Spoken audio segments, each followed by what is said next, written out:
How's it going, guys? Welcome to the Diamond Matter channel. If you're new to me, thank you very much for clicking on this video. Asked for a few guides on making collets for specific shaped stones. So I know a few variations of collets on all the shapes of stones, and it just goes on forever really, especially the round stones. You can do loads of things with them. So I'm going to start with a collet which I actually don't like at all.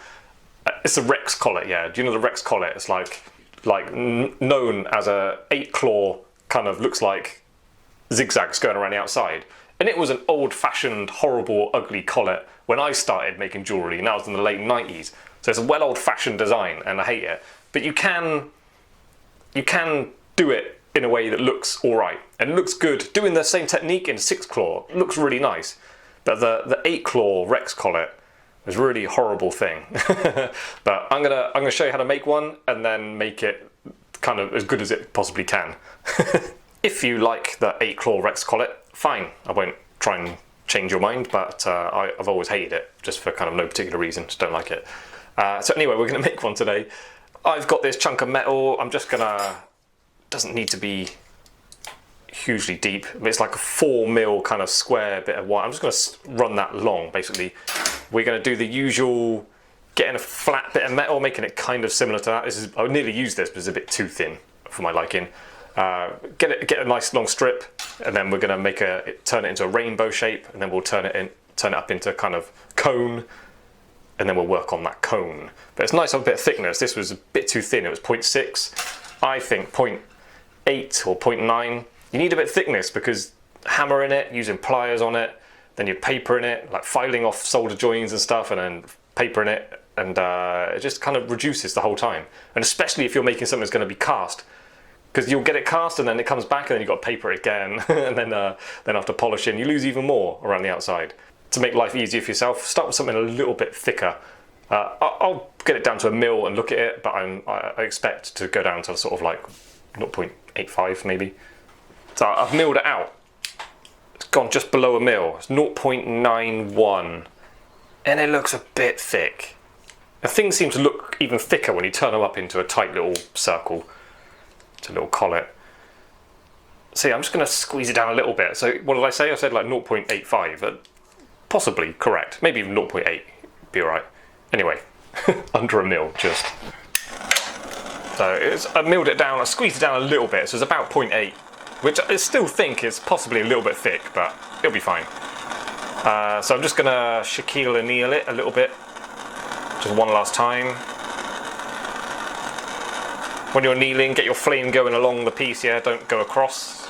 You can anneal it like that, but it's taking longer, so you're wasting your gas and the potential of the whole flame. People who've seen me make stuff on the channel before will be familiar with these pliers, this technique. We're basically turning this strip into like a rainbow shape, is the best way to describe it. So with your pliers, half-round pliers, usually jewelers' half-round pliers are this size. For doing this, I like using extra large ones, which you can't buy as far as I'm aware, so I made these. These are just a cheap pair of pliers like this, just buy them second hand. And then you need a proper grinder, grind off one side as best you can to get it rounded. And then I've cut 2 grooves in there as well, which holds the metal in position. Because without that groove, you can do it, but without your groove, it's more prone to sort of snapping shut like that. So, pliers, whatever you got. The rounded section is closest to you. They're nice and secure against your peg.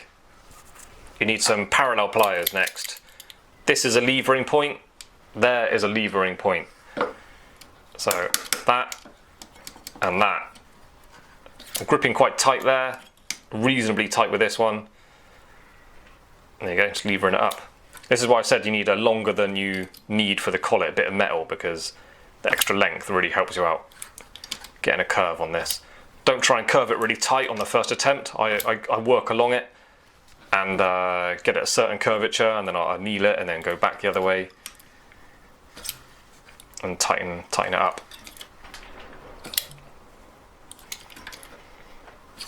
If you can tweak it and move it along the same amount every time, you should end up with a reasonably even curve.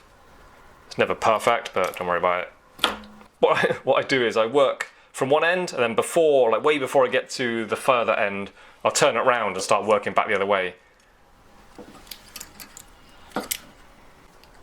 I've been doing a lot of this curving metal lately because I'm moving into the world of contemporary jewellery, so I'm experimenting with curves and putting things together and changing angles, and I'm really enjoying it. I do like this. So I'm working on pieces that will be something along the lines of that. I'll do a video in the future when I've got a proper finished thing nailed. I'm putting quite a tight curve on mine because my collet punch, I've only got one, it's a really steep angle, which I don't like. More often than not, I don't like it, so I need to replace that or get another one. So I'm going to tighten mine up quite a lot, but depends on your collet punch, depends on how much you do it. There's no like real strict rule about how much to do it. But just experience, just do this kind of thing using all your tools and you get to know it. Just pay attention to what you're doing, how much you curve in it, and the next time you'll know exactly what to do or what not to do. And same as always, I'm setting a bad example for curving up too much metal. You don't need all this metal for a normal size collet. You probably only need about that much. So yeah, I like to curve a lot more because you've got the extra leverage, but there's always a section which you like more than the others. Like this is a bit too straight, so I'm kind of drawn to this little section here. I think that might be my bit I cut out. But yeah, if you're working in gold or something expensive, bear in mind what you need and don't need. I'm on my second cup of tea since I started this. I don't like them. Keep procrastinating. So go on, let's get on with it. So I'm going to cut. I like this little section of curvature. I'm expecting to use about that amount. I'm going to cut at an angle, imagining that is the edge of a circle. My blade will not be like this or like this. I'm imagining that blade going down to the middle. If that inner edge was a circle, my blade will go through the middle of it.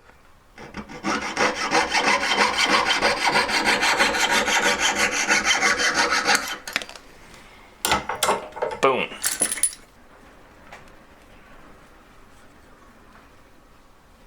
Same as putting the curve that way. I do it a little bit and then tighten it up. I think it's a good idea to put a gentle curve along this metal. Try and get it kind of even. Even Steven. So I've moved to these pliers now.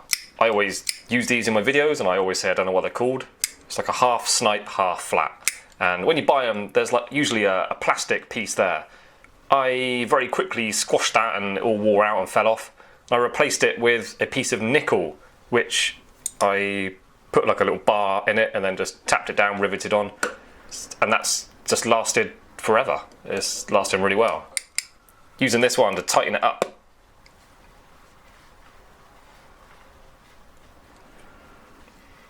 Rather than just rolling it up from one end, like I rolled up that first bit and then I kind of skip a section and then start tightening it up from there. It just makes it easier to finish it off nicely. So, and I've almost got an oval there, look. And I just sort of close up that oval and you end up with a sort of something a bit like a circle. So I was just thinking, yeah, I'll do this collet and then I could do another video on joining the collet to a little under bezel because that's quite tricky to do nicely. I wish I had a kind of specific method for doing this, like tighten it up here, adjust it there, and then close it up. I don't really, I do what I said I've already did, and then I just fiddle with it to get it right. I mean, what is making jewellery really? It's just fiddling about bits of metal. That's what.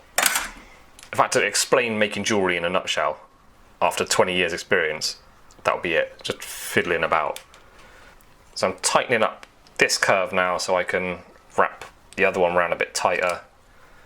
Just reduce it a little bit. Sometimes I pick up my flats, squash it a little bit, get it a bit more round again. Still miles too big, but I may cut it off. This is just where experience comes in handy. I know I can cut that there and it will close up just about right for a saw cut to go through the join once or twice and then it'll be the right size. But that's relying on my experience. I know that's not much use to you if you want actual measurements and stuff and you haven't done it before, but just do it. Just try it, you'll learn a lot. Just even trying it once, you'll learn far more than I can explain. Just try it once and you'll learn far more than you can learn from listening to me talking about it. Actually doing is the learning, not just listening to someone tell you how to do it. I cut it off at that line. I should show you everything. I ended up gripping it in there and then just pushing it against my peg to try and get it closed up. Now it's closed up, but one side's up, one side's down. So now I've got 2 pairs of parallels, which I find useful loads of times. Easy with 2 pairs of parallels, just tweak that just right. I cut it off. I wish I didn't turn the camera off because I cut it off at the little line I scratched on, and a bit of a gap in the joint. I'm gonna have to cut through that, and I think it's gonna be just about right, just cutting through it once, maybe twice. For getting the size correct for a stone, don't forget this is a cone shape, so the lower the stone goes, the less distance there is for setting. So I'm gonna make mine so it's just on the inside edge, not necessarily dropping into it, but just on the edge, and then when it's lowered down, it should be good for setting. But there's also an element of the longer your claws are, the easier it is to set, in my opinion. I'm not a setter, but just from my little experience I've had setting stones, you've got a bit more metal above the stone, it makes life a bit easier for you. As for soldering it, I have got my tweezers in a slot in my peg. The old slot in the peg trick. See it all the time, doing it all the time in my videos. Yeah, so just gently squeezing it closed, and I will solder it up with hard solder. Now I'm not going to continue with this collet, it's not going to be anything, I'm just making a collet to show you how I do it on the video. But if it was going to go in a ring or something, it would be a massive benefit to you if it was done in hard solder, because then when you're soldering in position in the shank, then you're free to use medium and easy without worrying about a line showing up down the side of your collet. Alright, so I've soldered mine up. That is a little bit wobbly, but with that curve I've given it, now I've turned it up as a little cone shape. Gives me a head start to bang it into this one. This one's really tight angle, so I'm just gonna reduce that bottom hole loads, but it doesn't matter. I should show you this, shouldn't I? So I bang that down as far as it can go. Still not round, but the bottom hole has basically just been squashed down. So now I'm putting this in with my hand in the way, of course. Let's give it a couple of bangs. Right, I just gave it a kneel. Like I changed the shape quite a lot, squashing the bottom hole down smaller. I don't know if you can see that. Okay, so check this out. My stone, I need to tap this a little bit more, but my stone is just fitting inside there. And remember, these are claws that have got to go over the top of the stone. So, saying it's common to get it wrong, I may have got mine right. After tapping it a bit more, the stone will drop down a little bit. It may actually work out okay. So I've been doing a bit more banging, really punched it out hard as I could in there. Stone drops in there a little bit, so once it's cleaned up a little bit, drop down a bit more, and then I should be able to make a collet that's good for the stone and be able to set with that. So I shall continue. I'm going to paper round it a little bit, and I'm going to start cutting it up. I don't think there's any kind of strict rules on how to do this, just hold it the best you can. I like to make the top nice and flat. It's a cone, yeah, but have a look round it, make sure it's not...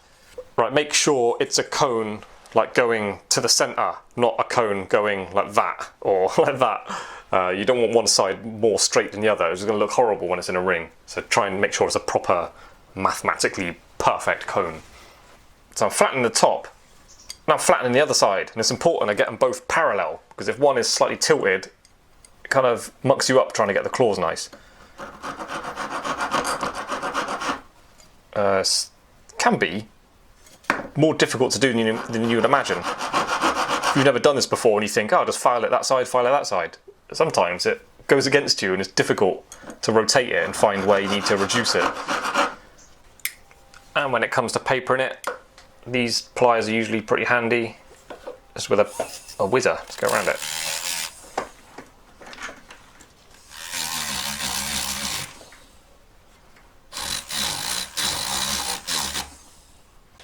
So this is one of those jobs where I'm sure all jewellers go about it a little bit differently. I'll show you what I do. I tend to just do the whole thing in my hand, just holding it in my fingers. I did see, what's his name, Pablo Sima Davila, I don't know how to pronounce his name, but he's a really talented jeweller. He's got a few videos on YouTube and they get like millions, literally like tens of millions of views. So obviously well known in his videos. He did something which I never thought of. I'm surprised at myself for not thinking of it, but he put, you know, these like screw down mandrels. He put that on top and then screwed it down on top, and then you could hold that in a pin vise. I thought that was quite clever. I may even try that when I'm making this one, to try it for the first time. But usually I just hold it with my fingers. Okay, right, first of all, let's get into this. I do not want my solder join to be a claw, so of all the little bits we're cutting out, make sure you're cutting out the solder join. So I'll draw my first claw next to the solder join. Just do a little square with a marker pen. And then, using my saw blade to see exactly across halfway, like line it up halfway across that mark I just put on, and then, I can't do it, looking through the camera screen, I'll just scratch the top a little bit. I don't want to cut into it too much because that's going to be a claw. So now I've got exactly opposite marked. This is for an 8 claw, yeah, we're doing. Draw a little line on there. It might be an idea to draw thin lines, and then if you're looking at it when you've got all 8 on there, you don't like the distance between 2, you can thicken up your line a little bit one way or the other and make little adjustments, and it's quite a good way, I find, to get it correct. So there's 8, so we do top, bottom, turn it around, do that again, and then we've got to do in between them. The last 4 are much easier because you've already marked out these, hopefully nice and accurately. So again, I'll just use that and I'll just gently rub my saw blade on there, just so I get a shiny little line where I believe is directly top and bottom. When you're using your needle files or your paper discs or whatever, you can really get them really accurate because you're working much slower. You can really tweak it to perfection as you move along. But basically, I would start like that. I'm going to draw on the side an example of the ones like I used to hate. I mean, it's reminded me of just like really awful design stuff in the 70s. Not that everything in the 70s is awful, I don't mean to say that, but just they looked so out of date. They had like quite a short claw, and then they'd have this big V there. Let's see if I can draw it. So they were sort of like this, like the gaps underneath were just really big, really ugly things. Sort of like that. I think it's far nicer to have a long claw and a little kind of V on the bottom.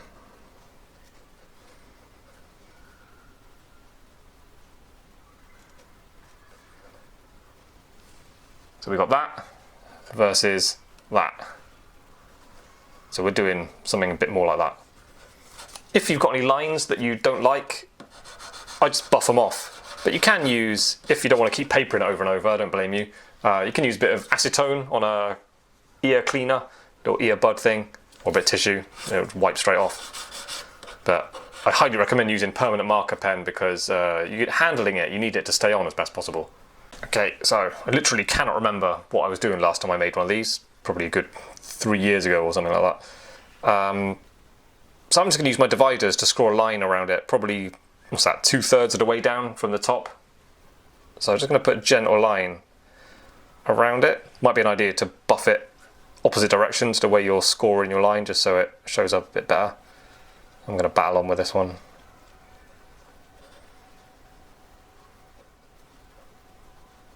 Okay, now I would definitely start cutting down through, to make sure you get this right, just cut out that solder join one. So you should have 2 claws drawn on the top, either side of your solder join. And I think, if I remember rightly, it was quite common when they started making these, I think we did these at college, everyone was making the claws really short. You get a long claw, and then you're on your way to the finishing it correctly. So I'm looking at that top, I'm sort of imagining a capital T going straight down from the top at a right angle. So there's my claw.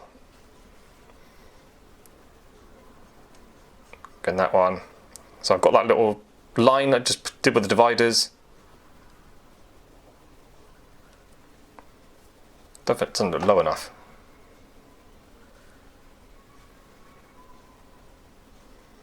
Now I'm going down a bit lower. Take it to 3/4. See what I mean? Don't know what I'm doing. Don't know what I'm doing, mate. Alright, check this out, right? I just googled it to see what they're normally like, and this is exactly what I hate. It's just really flat sides, stubby little claws. It's disgusting. I really hate that. I've just hated that since I first saw them like 20 odd years ago. These ones, not as bad, but that looks like a casting that's just been really over polished to kind of get some roundedness to the claws. It probably started off a bit more like that. Ugh, horrible. This one's better. That's a bit similar to what we're doing today. See, the claws are longer, a bit more elegant, a bit more like a piece of jewellery. Blah. I hate it. Here's a fun fact for you. They're called Rex Claw because if you get asked to make one at work when you're a jeweller, it wrecks your mood for the rest of the day. So what I've done is I've buffed it with my little mini whizzer this way. So when I score my line this way, it's much more visible, so I don't have to push as hard or go around twice like I did last time. So I've dropped these right down now, so that's a good, it's got to be 3/4 of the way down. Look how far down that is.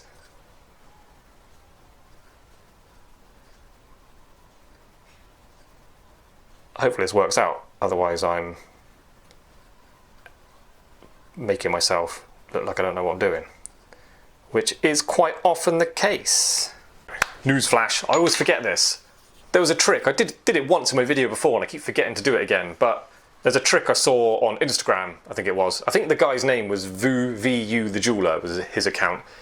I could see in his collets there were like 4 little sharp little cuts inside the collet. And I thought it was a good idea. You must have done that to learn where the claw should go. So you could, I'm not going to do it, but you could put that in there, give it a gentle tap, and then it will score a little line inside your collet where your claws should be. If you're going to do it gently. You don't want a big dent inside. But there is one way to check. Another way, you just put it on there, see if they line up nicely. I just thought this because I didn't try when I was doing it in the video last time, but I'm just freshening up the positions of the claws on top. And I remembered I bought this and I still haven't tested it out. If you want one of these, it's Staedtler, which is a brand you can get all over the world, and that's the code. You can Google it and you'll get a picture of this. I just bought it in a stationery shop.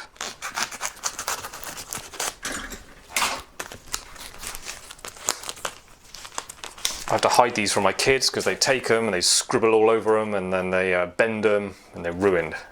So I bought this one because it's got ovals on it. Look, it's got 6, 8 positions around an oval, all different sizes. So that's going to help me out because if you've seen my channel, if you've been watching my videos for a while, you'll know I don't like ovals. It's not that I don't like them, I can't do them. So this is not, these templates, they're a good guide for seeing like what you've done wrong, but for actually like holding something in position and then marking it, they don't work that well, but it's good for checking how you're getting on. I would say the first 4 are really important to get really accurate because they will be your guide for doing the next 4. I say 4 because I just think of it as top, bottom, left and right when I'm drawing these out. I would never try and go around it marking out 8. Just do 4 and then do 4 again in between them. Yeah, if these 4 are accurate, you should have no trouble at all doing the ones in between. It's very easy. Well, very easy. It's much, much easier to mark out the other ones because you've got the 2 claws there. You're just putting it in the middle of those. Yeah, much easier to get these nicely. But it's only going to look good if these first 4 are correct. Looking at my top edge where my claws are, just put a little dot in the middle. That's my claw, it goes straight down. So I'm imagining that top edge is flat and my line going down is a perfect 90 degrees from it. So I almost imagine like a capital letter T. So that's horizontal, that's vertical. So that's my claw going down. Might be worth doing this on 4. Just drawing down to my line I scored at the bottom there. Do it on 4, and then when you look it upside down, you can kind of get another idea of how accurate it is.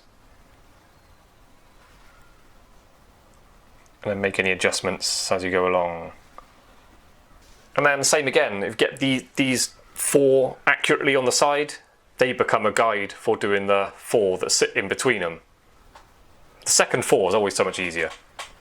So what I'm doing is I'm looking, I move around it, yeah, and I'm looking at the top one, does it line up with the one opposite? Like that one, does it line up with the one opposite?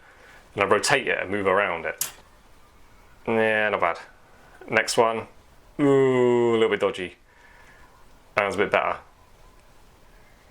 It's alright. Could do with improving. That was a bit dodgy. So see what I mean? Every time I look at the top one, comparing it to the bottom one. So every single one you compare it, like that one needs adjusting.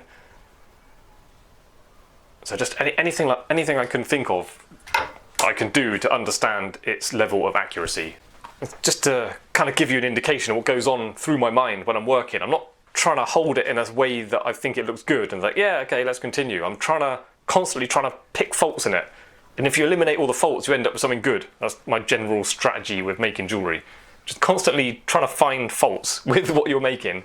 That sounds pessimistic, but it's not. It's actually the best route to a good result.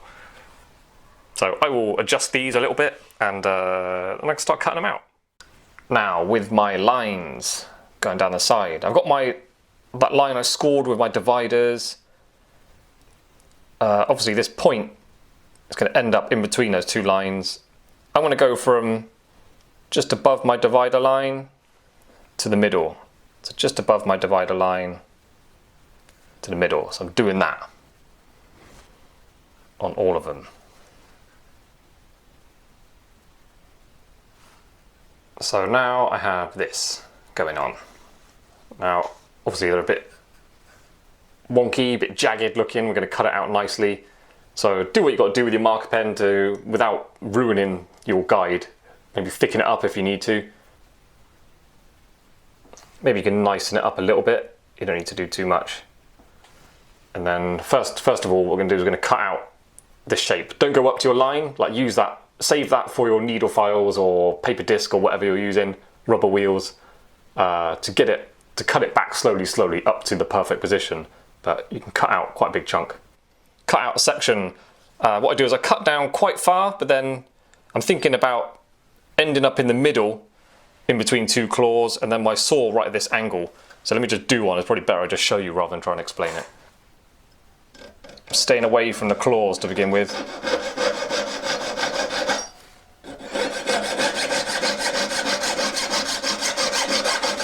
So I'm cutting down, we're cutting out a V shape, yeah? So it's quite important you end up in the middle. That line I use the dividers for, I'm probably going to stop just above that with my saw at this angle quite a lot. One side done. And I'm not going straight down like that, I'm just trying to do this sort of shape. I tend to leave myself quite a lot of work to do with the needle files and the rubber wheels and whatnot. Let's get rid of that. So I've just cut this shape out. It's a little bit rough and ready, but that'll do. It's a good start. I would recommend leaving your claws a little bit thick, like wide, because it gives you room to tidy them all up and get them the same. If you've got one that's a bit too thin, you've then basically got to make all of them a bit too thin so they match. It's no good having them all nice and then just one thin one. It's not good enough. That won't, especially where I worked, they just wouldn't accept that. You'd have to start again. So yeah, leave them a bit wide, it helps you out.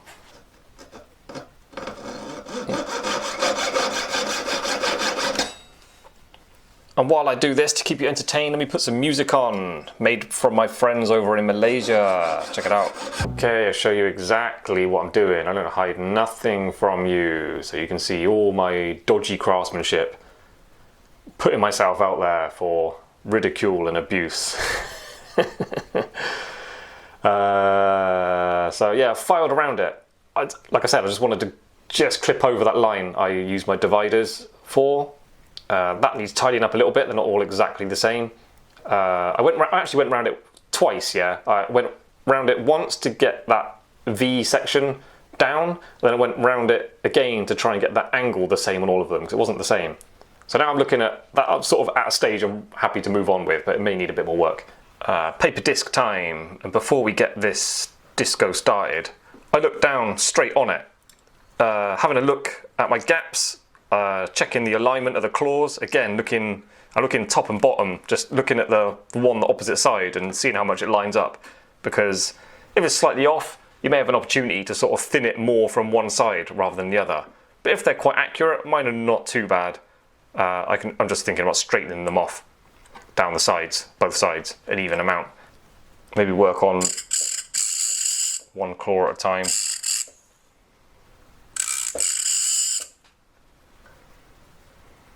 So that one, yeah, so you have to straighten the sides. So you see I've worked on these a little bit. They're not identical, so this one needs thinning off a little bit to match this one.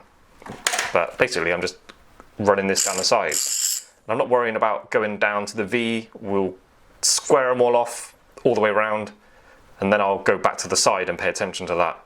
Flatten the top again. It's nice if you do this because it gives you a, sort of cleans it off, so you can see more clearly what you've done. Not perfect, but they're looking much better. A couple of them, that one looks a bit wider. So now I'm paying attention to the side again.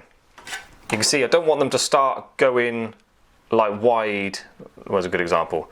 Like that one started going wide, like just there. I want it to come down a bit more before it goes into a V. So I want like kind of long vertical claws.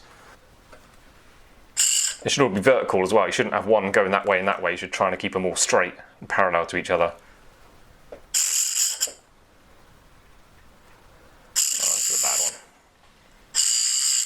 Now, I tend to use this fine little needle file.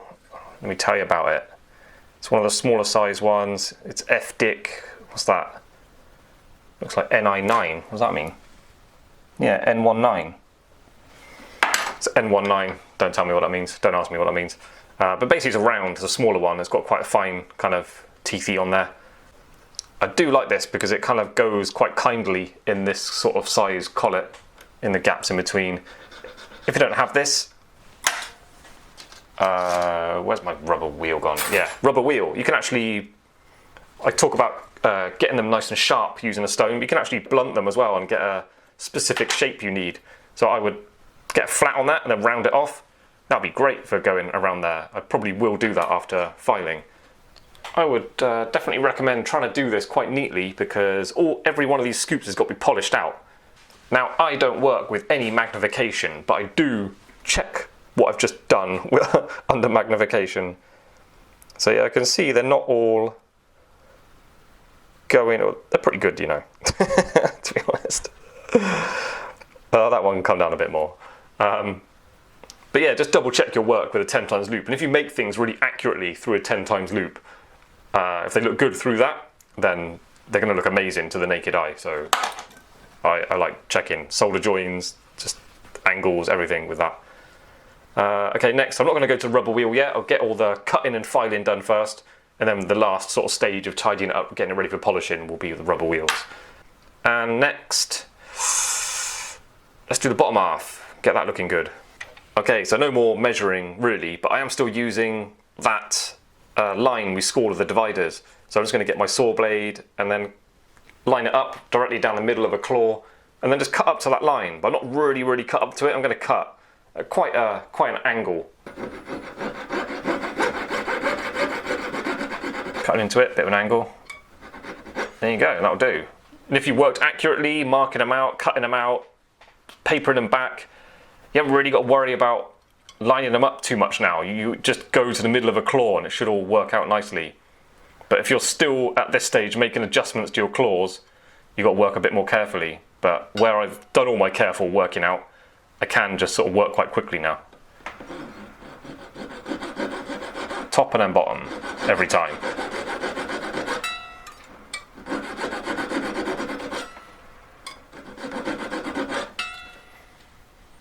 Yeah, I do the top one, then I do the bottom one. Then I turn it around, and I do the top one, and I do the bottom one. And I put the saw blade in both of them at the same time to make sure they're nice and straight. And then we're just sort of going in between. So you should have something a bit like that. Next, you will need your tri-squares, your three-sided needle files. I've got this one, which is, I did have a coarser one I used to use, but it kind of wore out. This one is, oh, it doesn't say. It's quite coarse, but the teeth are really sharp, so it cuts really well. Then I go down to this one, it's a smaller size one, which is a cut 5. I do that. It's a bit more easy going on actually getting it to sit exactly how you want, because you're filing shapes. You don't want to go up too far or across or anything. So that one's good for that job. And I've got this one, which was a cut 6. It's a really, really old file. When I started my apprenticeship, it was in this really old firm that's been going since like the 1800s. And some old guy, I remember I started my apprenticeship, some old guy gave me some needle files. And then having a conversation with people I worked with, like years later, they asked where I got this one from. It's really sharp, it's really useful.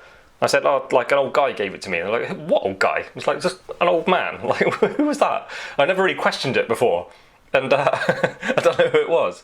So I have to kind of conclude that it was the ghost of the man who started the business there. That's the only explanation. Like, why would there be a really old guy just walking about in the workshop and stuff? So thank you, George. George gave me this, and it gave me some needle files. And then I swear, like, it's so long ago, my memory's fuzzy, but I got this old pin vise as well. I've got a feeling the ghost gave me this as well.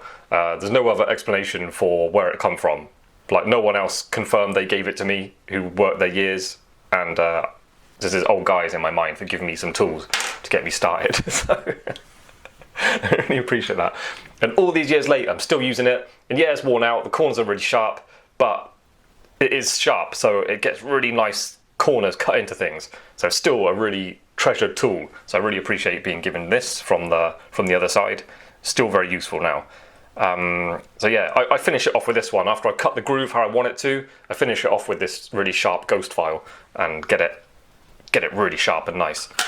So starting off with my coarser one, I work filing up, so I'm looking down on it there so I can see exactly what it's doing. I don't file this way, filing down. If that's more comfortable for you, go ahead and try it, but I like to see what's going on. So being careful, you don't want to bend your claws about, which may be easier said than done. So I'm still going in at quite an angle.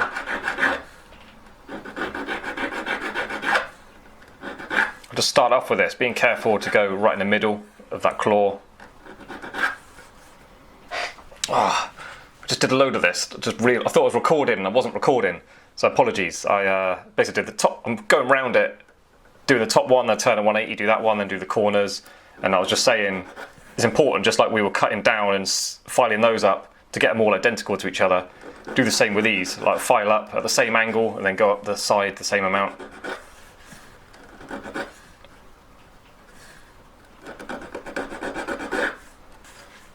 And I wouldn't bother trying to do too much at this stage.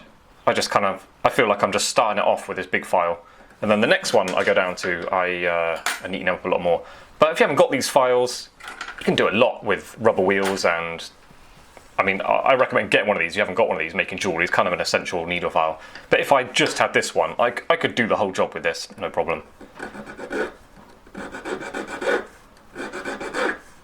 Now I've gone down to the smaller one. I'm not just going to go up the side, I'm going to kind of go flat across as well. So you want a bit of a gap looking at it from the side, not just only that angle. You want to be able to see a bit of air underneath it as well. So I do that with this one. I file up to it, obviously, but then I flatten it as well and go across the top one and bottom one at the same time, just to make sure it's definitely getting opened up.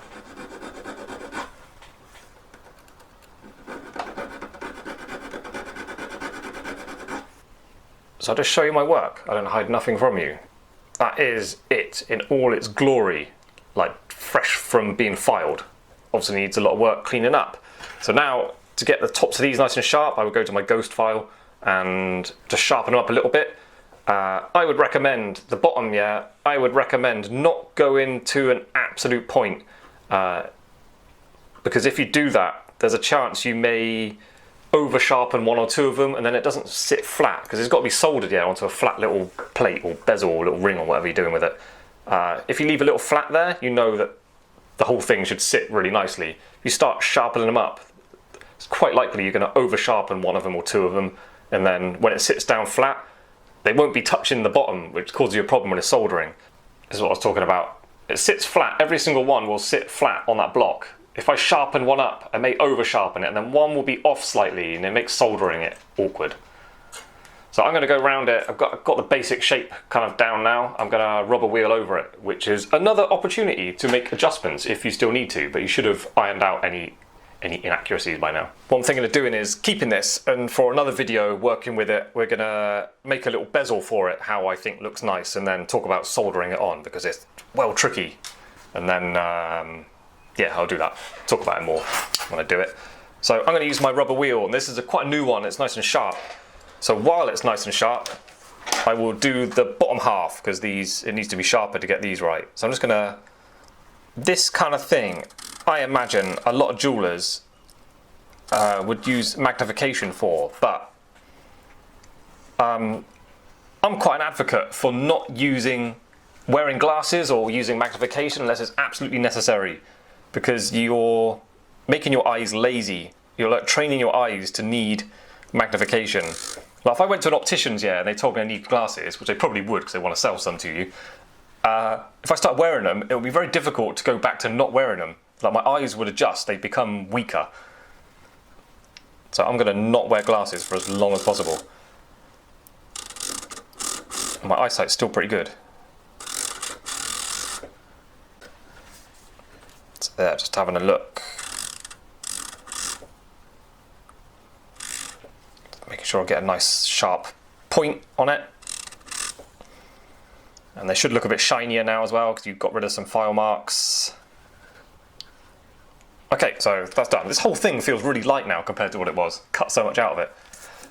So now I'm going to blunt this a little bit to get in there a bit nicer. So I literally just get stone.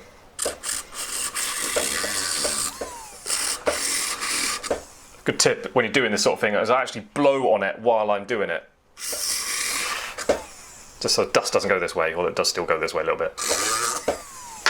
You ain't got to do loads anyway. Try it in. No, I went too far, look. Sharpen up a bit more.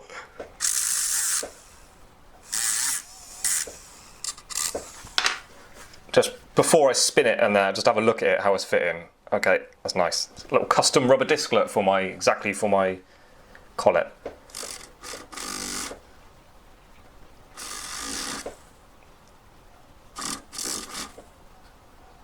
Just go down each one. Very carefully though. You don't want to take metal away where you don't want it taken away.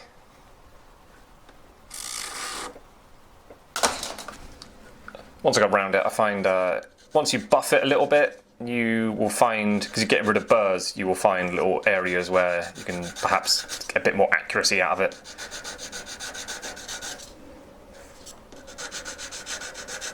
You can use your little mini whizzer for this, but I like doing it with a corner of a buff stick. You can just go right up and down a claw. Exactly.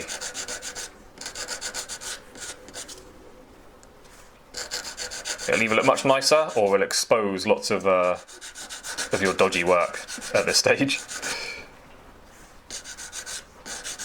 Maybe in the next video I will talk about polishing it out as well. There's a few little specific techniques I use for getting it all polished. Yeah, so one of mine looks like a couple of them are excessively liney, so I need a bit more rubber wheeling, just a bit more attention down the sides of the claws, which makes sense. I was only really paying attention to that scoop, making sure that was good. So yeah, it needs a bit more work, but this is kind of level I was pushed to work to. It's not just cutting it out accurately and doing a bit of filing and paper, and it's getting that extra step so everything can be polished. Every side, every angle, like even like an earring post. It has to be mirror polished, and you're checking it with your loop. So yeah, kind of getting there now. I'm just going to whiz around the inside. This would all have to be polished on the inside as well. Always polish your collets before setting, because it makes the stone look its best. It'd be such a shame, like if you set something like a nice white stone and it looked a bit dark or black or something because there was like a stain, fire stain inside the metal you didn't polish away. And I'm seeing, as I go around it, I'm seeing some bits I can tidy up, but I think that'll do for this video. I think you're getting the gist of it. Me saying, just keep going round and around it until you're happy with it. But I know what it feels like. Many times I've finished things as good as I possibly think I can do it, I show it to my boss, he checks it over, he finds the defaults, and then sends me back to the bench with it. And I'm like, oh. So don't just get blinded by your attention to these scoops and those little points. You actually want to let your eye follow it up and down like that as well. Make sure like the thicknesses are the same, like all the claws are the same thickness. Oh, there's a bit of a lump there, look at that. See, things like that I'd be tidying up. And there, wow, what's that? What's going on here? So yeah, just make sure all really nice. All right, something else. I haven't done one of these for ages, coming back to me a little bit. I was about to just tidy up the inside. I used to, because looking at it from the side, yeah, looking at it from the side, there's quite a lot of metal there. Like from the bottom of that scoop to the top, it's quite a lot. So you can hold like a phrase in there and cut in a little bit. So that reduces that. So that makes the claws a bit longer again straight away. So it's another way to get a little bit extra length out of your claws, and possibly looks a bit nicer as well looking at it from the side. So I am sort of feeling like there's too much metal on the shoulder there. So I may do that. So that is a Rex claw, yeah. I don't hate that. I actually think that's quite a nice thing. I guess what I should say is Rex claws, I hate the ones that you buy in. There's just something just so cheap and nasty about them. Anyway, new patrons, we've got a few. We got Stephen L, Natasha Williams, Dan Seddon, Katie, Hannah Sandsburn, Edward Wicks. Thank you guys, really appreciate that. If you are interested in supporting the channel's growth, then there's a link in the description to go to the Patreon site, and you can click on that and it'll take you to the Patreon website, and you can read about all the benefits of becoming a patron, and it really helps me out immensely to continue this channel and do more. And I enjoy doing the videos anyway, because you did them for a year before you can get the channel monetized. It's not really about the money. I used to enjoy doing it anyway, even if it's free. But with a little bit of money coming in for it now, it's really encouraging. Makes me work harder for people to give me money, because I'm in service to them now. I owe them something more than what I'm already doing. So yeah, it makes me work harder. And also, more patrons, they give me ideas all the time. So it's just, from my own mind, I was like drowning in new ideas for videos, but now I've got like all these people suggesting new stuff as well, so I can't keep up. But that's great, because it means there's a long future for the channel, continuously doing new stuff. And it's fun to be able to do exactly what people are asking for as well. It makes it feel more valuable. Yeah, cool. Also, one thing, YouTube have now given me an option to create a membership for the Diamond Matter channel, which I'm gonna basically mirror the Patreon account. So no one's getting more for less money, nothing like that's gonna go on. It'll be the same benefits for the same cost. So I'm setting that up now at the moment. And yeah, so that's a change, a new feature is gonna happen on the channel hopefully soon. But yeah, cool, thanks for watching. If you're new to the channel, click like, subscribe, share the video. And I hope you learned something, or if you didn't, if you know all this already, have a look at other videos. It might be something like you might learn from. And I hope you join me again next time. All right, see you later. Bye.